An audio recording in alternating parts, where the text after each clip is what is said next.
Pagi yang cerah. Secerah mentari pagi yang menyapa para karyawan di sebuah perusahaan ternama ibu kota. Suara klakson sebuah mobil baru saja terdengar, sehingga membuat para karyawan yang sedang berada di seputaran depan kantor tersebut hampir bersamaan menoleh ke arah yang sama. Mobil tersebut yang baru saja masuk melalui gerbang hanya berlalu begitu saja di dekat para karyawan. Kembali terdengar suara klakson dari mobil tersebut agar semua orang yang menghalangi jalannya segera minggir. Dasar ibu ratu. Celetuk salah satu karyawan yang baru saja minggir. Hus, ntar kedengaran lo, Madoi, bakal kena PHK kitanya. Timpal salah satu dari mereka yang masih saja menatap mobil tersebut yang baru saja terparkir di parkiran pimpinan perusahaan. Lagian, emang iya punya intrak 6 gitu bisa dengerin obrolan level bawahan kayak kita-kita gini. Udah ah, daripada gosipin si bos pagi-pagi gini, mending masuk yuk, kata orang berikutnya sambil geleng-geleng kepala. Yuk, mereka berlima yang diketahui adalah staf administrasi yang jika digradekan di struktur organisasi perusahaan adalah level kedua dari bawah. Adalah setelah level para jajaran security OBCS yang adalah level paling terbawah di perusahaan tersebut.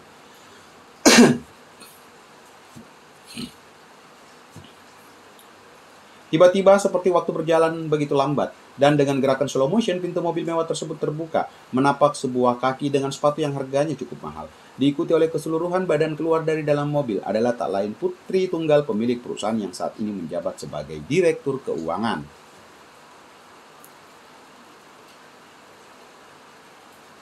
Semua mata, khususnya para pria, seperti sedang disuguhkan sebuah pemandangan yang begitu indah di pagi hari. Ketika gadis cantik, anak dari pemilik perusahaan melangkah dengan anggunnya menuju pintu masuk.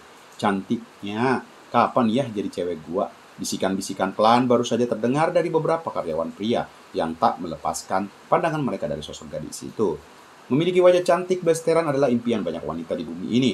Tinggi yang sangat proporsional, tatapan yang cukup mampu membuat pria manapun akan berpikir dua kali untuk mencoba menggodanya. Sangat tajam dan sangat mampu membuat lawan bicaranya akan grogi jika bertatapan langsung dengannya.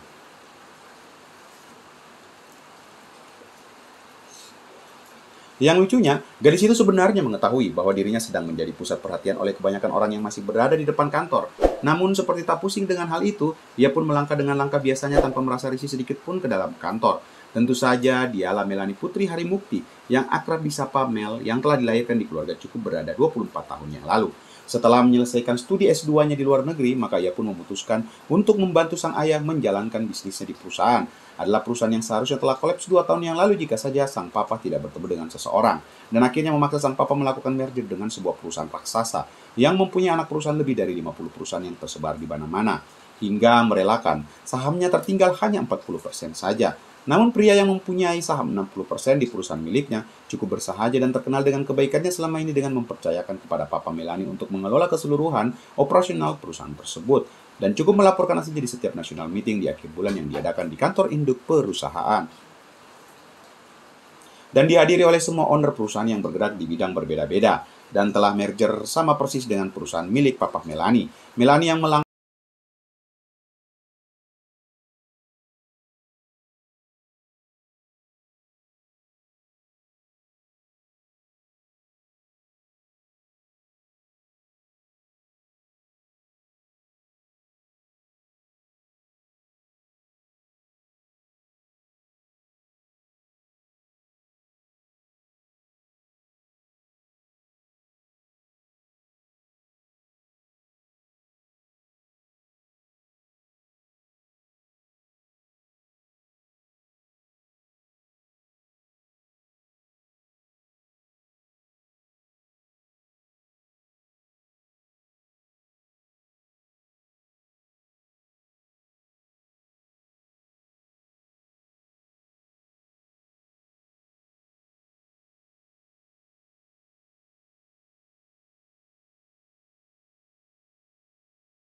selesai maghrib berjamaah dan ceramah dari sang mudir, para santri pergi ke haloka masing-masing. Mereka menemui guru, kakak kelas, dan ustadz-ustadz mereka untuk mengaji.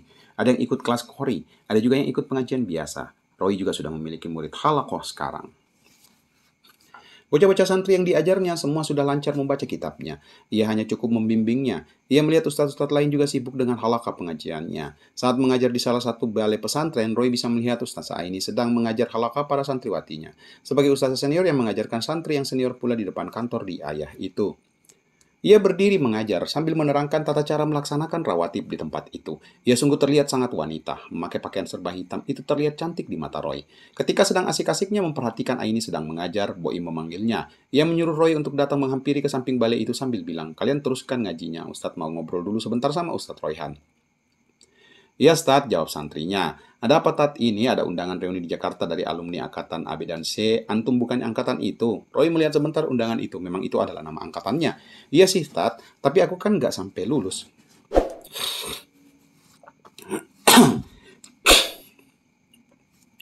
"Nggak masalah, yang penting antum pernah sekolah di sini angkatan itu. Antum otomatis termasuk angkatan itu. Antum harus datang." "Kapan, Stad?" "Seminggu dari sekarang. Antum bukannya mau pulang kalau Pak Haji Suprapto ke sini?" "Insya Allah, Stad. Antum harus hadir soalnya."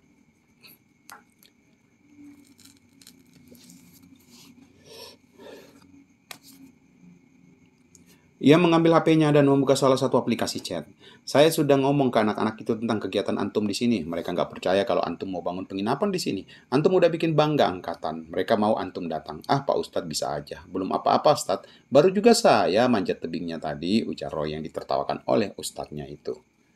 "Dasar Batman," ujarnya. Terus satu lagi, ucapnya yang terlihat ragu mengucapnya. "Apa, Ustadz? Kamu ingat Agus, anak yang dulu kamu timpa?" Roy tak percaya mendengarnya. Memang sudah lama ia tak mendengar kabar itu. Kenapa start dia? Dia yang jadi ketua angkatannya. Dia yang ngadain acara reunian itu dan ngundang antum ke sana. Roy kaget setengah mati mendengar nama Agus itu. Karena walau bagaimanapun, karena kasus dengan Agus lah yang membuat para ustadz menyerah dan mengeluarkannya. Agus lah anak yang dulu ia berantem. Sampai ia membuat koma tak sadarkan diri. "Dia sekarang di mana, Stad? Gimana kabarnya? Sehat?" tanya Roy bertubi-tubi penasaran. Ustadz Boim membuka salah satu profil Agus di aplikasi chat WhatsApp ini. "Nih orangnya, barusan aku chat sama dia," ujar Ustadz Boim. "Katanya sekitar tengah minggu ini ia mau datang untuk mengundang Kiai Basri datang." Roy melihat gambar sepasang pria dan perempuan yang sedang di foto itu. "Oh, Agus," ujar Roy melihat foto itu. Ia tak berubah dari pertama kali ia melihat, namun sekarang sedikit lebih tinggi dari semenjak terakhir ia tampakkan. "Tapi saya nggak enak, Stad, pernah punya sejarah. Justru antum harus ketemu, harus terlihat berdua sambil dilihat Kiai. Aneh yakin Kiai pasti bahagia ngelihatnya. Ngelihat dua anak yang dulu nakal sekarang udah jadi orang."